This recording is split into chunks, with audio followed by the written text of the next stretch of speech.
I gotta give it to him. I gotta give it to him. I gotta give it to him. I give credit and flowers when it's due. In my previous video, I literally said, if they don't come out with this update in the next few days, it's gonna look scary for the game.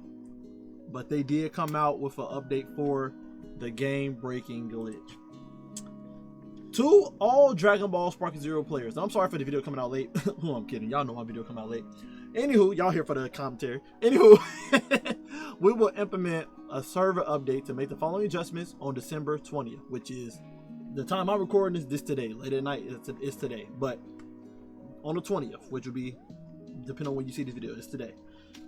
Fix an issue where switching a character under certain conditions causes the character entering the battle to have their health completely healed. Same thing with transformations. I hope they touch transformations as well and they didn't just think it was just character swap, but I'm assuming transformations as well. Adjust the conditions to trigger a stun from smash key blast that causes stun. So they immediately dealt with the cooler spam off back. Okay, so kudos to them. There was some people that was really trying to swear. I swear some of you guys are kind of lunatics inside the community that really try to say skill issue, there's a way to get out of it, really not knowing how the game worked. Clearly there was an issue and hard to get out of, right? Clearly revenge counter wasn't working, anything like that. It legit was an infinite loop, and the only way to get out of it is if you dodged on the first hit, basically stopping it from ever getting in the loop to begin with. But the moment they get that key blast off on you, it's kind of forced for you to be stuck in that combo, right?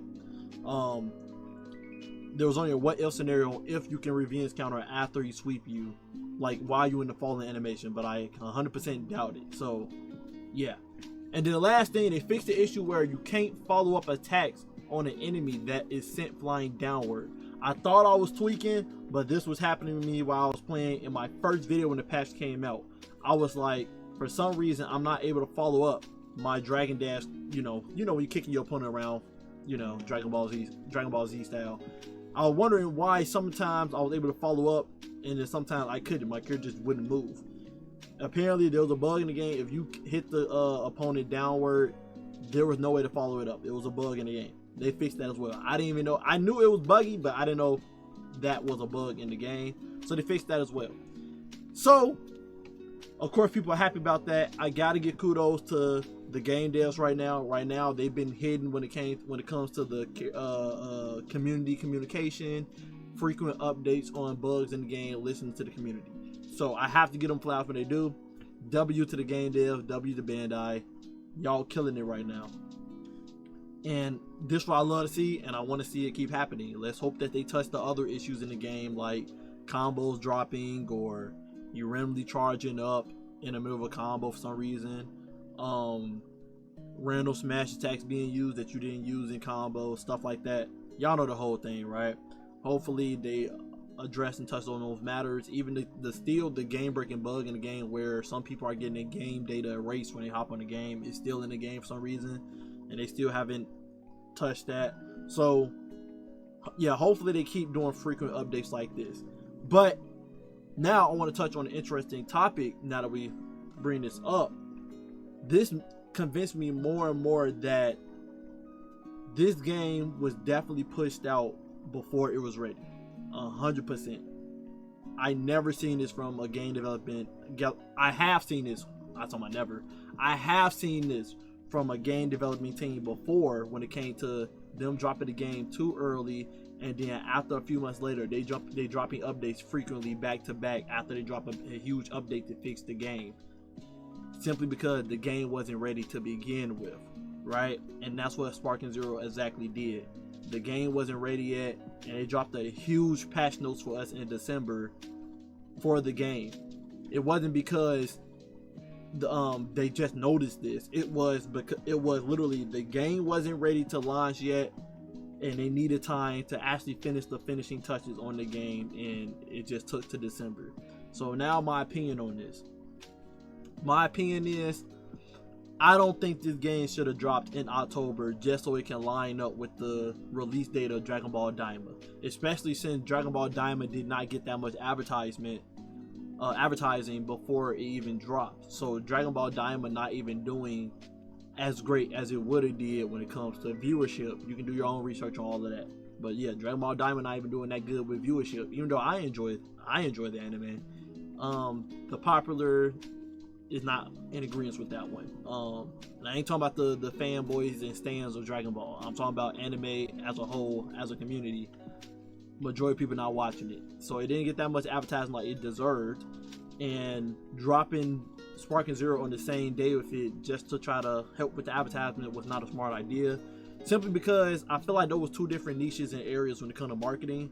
I feel like if Dragon Ball Sparking Zero had came out in December or it came out early next year, I feel like it would have did the game way more justice when it comes to the polishment of the game, but also the marketing of the game. I feel like a lot of people had already pre-ordered and set their money on the game to begin with because of nostalgia from childhood. So I truly feel like the game did not need to be rushed. It just needed to come out as a perfect product so that it can keep its concurrent players on the game. Now it's in a state where people that comment on my videos, they even said, I knew I shouldn't have bought this game, or I knew I was smart to not buy this game and wait to see other people's reactions of the game first. Now it's like them iffy buyers, you're not going to get their money to buy this game because of this coming out as an unpolished, unfinished game to begin with. They may buy it when it's on sale in the future when nobody's playing it anymore. They may buy it for a good $10 or $20, you know what I'm saying? But yeah, this definitely ruined the launch of the game. And then that's when I led to the question, which y'all probably seen the title of the video, is was the update good enough to bring players back to this game? Was the update good enough? Did it fix the game? Did it bring players back to enjoy the game again when it's finally in a more polished state? So I went to look the numbers up, and I'm gonna be honest with you guys, it didn't move the needle that much at all. It just didn't. It was too late. There is such thing as too late, and people's attention span moved on to greater things like Marvel Rivals and other games. You know what I'm saying? People got their hypes for other games now. People playing other solo games now. People playing Marvel Rivals, Call of Duty, all the type of stuff now, right? Because of Dragon Ball not meeting their expectations and the lack of content inside Sparking Zero. If we go to the statistics now, I was curious on what statistics looking like for the player count in this game. We're gonna look at Steam first. First off, them crazy stands that be in the comment section. I always look at both statistics on Steam and console. Since day one, when I said the game was dying out, it was easy to put two and two together that the same results was happening on console as well. And then I also showed later in the videos the console numbers as well.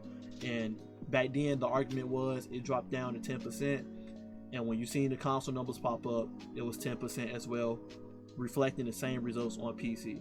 So yeah, that whole argument about that's just PC, no, it's on both sides. But I'm gonna show both numbers again, like I always do. So we're gonna look at PC first.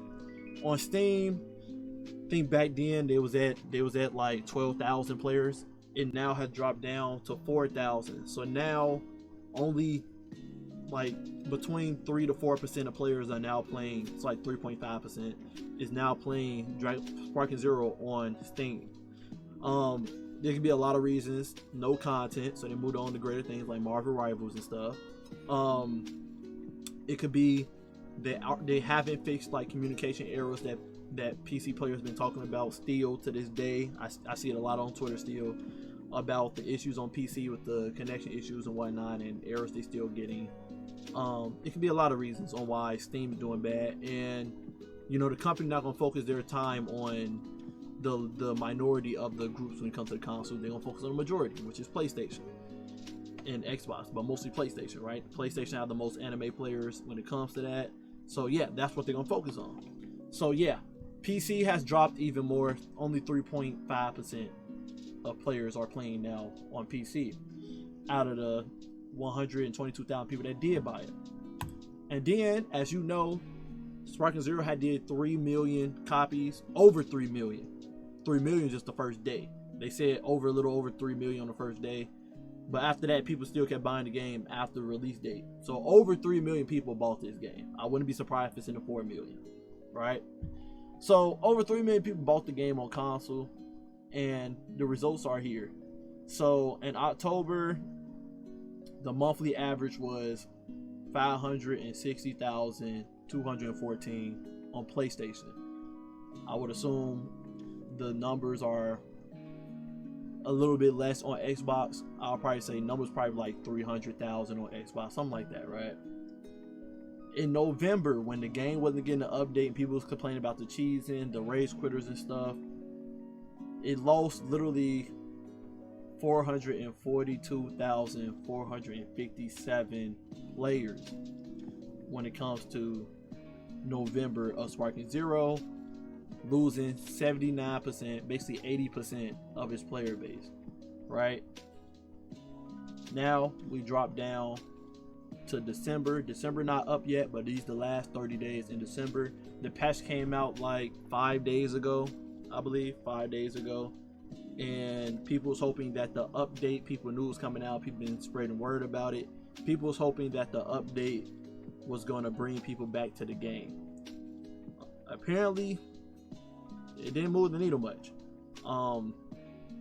Still lost 1,000 players this month, but within the last 30 days, and lost 1% of the player base. So right now, the monthly people playing Sparking Zero is 116,000. That's less than 10%. And right now, the daily people that play Sparking Zero is between it's 33,450. Earlier I checked, there was only 20,000 people playing, but this the daily peak, which is 33,450, which is literally basically 1% of the player base out of the 3 million copies that were sold for Sparking Zero. Will I say the game is dead? No. If we looked at PC, yes, you would say the game is dead. With only 2,000 people playing, you would say like, yeah, the game is, I wouldn't say it's dead, because 2,000 is still a lot. Dead is like, oh my god, I can name all the players in the goddamn game type dead. Like, it's only 100 of us in, it's only 100 of us in this goddamn community/lobby. You know what I'm saying? You run into the same people online over and over and over and over and over again, right? So I wouldn't say 33,450 is dead. I wouldn't say that. But for it to only be December, and like I said, 3 million copies, over 3 million copies sold, for it to be only 33,450 people playing, and we only in December, I think the game finally stabilized, and it has its loyal fan base now. That's what I believe. I feel like it has a loyal fan base now. This is the stable number you're gonna see of Sparking Zero here on out. It's gonna be fluctuating 30,000. That's my statistics, statistical theory there, right? Will it drop under that? Maybe when the DLCs are done. I feel like by the time we get in like January, if a DLC not dropping in January, which I believe it is, if a DLC don't drop in January, I can see this game dropping to like 25,000. I think right now people still hanging on to it because of the new update to just balance the game out, but I truly believe this is like the stagnant fan base for this game now, 33,000. And I feel like when the DLC come out, it may bump up to like 40,000 for a day, and then gonna taper back off again, because most people are not gonna touch the game from a DLC. They just not. They'll probably watch a YouTuber play with that character just to see how cool the character looks when it comes to the graphics and stuff. But like, to make players come back, you can't just have a DLC where it's like just a new character come back, because then people only gonna come back for like probably like 3 days, and then it's gonna taper right back down to what it used to be again, right? That's usually how it goes, right? Taper up for like about a week and then go right back down to its usual numbers again. Right now, Sparking Zero needs an expansion coming out, not a DLC, an expansion. What's an expansion? If some people don't know, an expansion is basically a giant DLC where when that mud drop, it changes the game completely when it comes to like hella content and stuff. I'm talking right now, Sparking Zero gonna need an expansion to drop where When the expansion drop, it add new characters, new maps, new story mode, new game mode for players to play for new content. And then if they want to spice some issue up, they can add new battle mechanics, right? They'll have to drop an expansion for the numbers to reach back up high again into like the 300,000s like it was doing, right? But as of right now, I think Sparking Zero has taken its course. I think it lived its life. It died quicker than, not died. I want to be careful when I say the word died, because people think, oh, he means it's dead. No, people are still playing the game. But I think it's taken its course to the point where now it's finally tapered off and found its loyal fan base, which is the 33,000 that hop on the game every day to play this game. I think it's found this loyal fan base now, community now, and 33,000 not bad. It's not bad. Again, the update just came out, so that's the only reason why I think it's still stagnant, right? It's a little stable right now, but I feel like in January it's probably gonna taper down even more. I don't think the DLC gonna change much unless the game devs hit up with a curveball and actually add and listen to the player feedback like they're doing right now. Listen to the player feedback and actually add more content in the game. In the survey, they did ask people, do they want gacha in the game? Do they want a season pass in the game? Do they want new story mode events and stuff? They have asked people these questions in the survey. So hopefully the game devs hit up with a mix-up and the DLC don't just contain characters anymore, and they actually contain new maps, new story modes, new game modes, and season pass stuff for people to have an incentive to come play the game more often on a regular, so their player count can go back up. Because right now it's not looking too good for Bandai. I mean, it is in a sense. They still got their over 3 million people that bought the game. This game was $77 with taxes included. But if you bought the bigger expansion that played the game early and stuff, then most people spent over $100 on this game. So they still got their money from people regardless. But yeah, man, let me know what y'all think in the comment section down below. What would y'all need thrown into this game for y'all to play it more religiously? Because I already know some of y'all are worse than me. I only got like probably 100 hours in this game, probably a little bit more, probably like 100, 120, 150. Some of y'all more crazy than me. Some of y'all got like 500 hours in this game, 800 hours in this game. So I know some of y'all are probably getting burnt out at this point, right? So what would y'all need from Bandai, the game devs of Sparking Zero, to throw in this game for you to be feeling refreshed again and playing this game on a regular everyday? Because I used to play this game every day, and then it tapered off towards like the beginning of November when the cheesing was going crazy and the rage quit was going even crazier. It tapered off for me, and now I just can't regain that spark, pun not intended, to play the game every day like I used to, because rank not important to me anymore. You know, once you hit Z rank don't feel important to you anymore. So you just playing the game for fun. You don't care about if you win or lose. Some people still care about winning. Me personally, I'm just playing just to play now. Rank don't matter to me. I don't care what the letters say about my name anymore. So, and I know a lot of people in the top, they there because they cheese their way there, or they rage quit their way there. So now they just stuck up there with a lot of points in Z rank. So you don't even know who actually like official. But like, yeah, man, let me know what y'all think in the comment section down below. What would y'all need for Sparking Zero to do to bring you back to the game, or to keep you, you know, consistent on playing the game? Love you guys, appreciate you guys always. For me personally, I can only touch the game probably like once a week now. I've been playing other games. You know, I've been hooked on Marvel Rivals recently, I'll be honest with you. And I think a lot of people that been making content on Sparking Zero, they've been moving on too. They've been making Marvel Rival content. They've been going on to other games now. They done stopped live streaming it every night and stuff, you know. There's a lot of people that was in the Sparking Zero community, they moved on now, you know. Even the viewership shows on YouTube. So, you know, even the big Dragon Ball content creator, they stopped playing Sparking Zero often, you know. And even their viewership going down and not meeting that many high numbers. They meeting below standard numbers for their usual Dragon Ball content videos. So what do Sparking Zero need for people to come back? Let me know in the comment section down below. Open dialogue. Love you guys, appreciate you guys always, and until next time, stay up.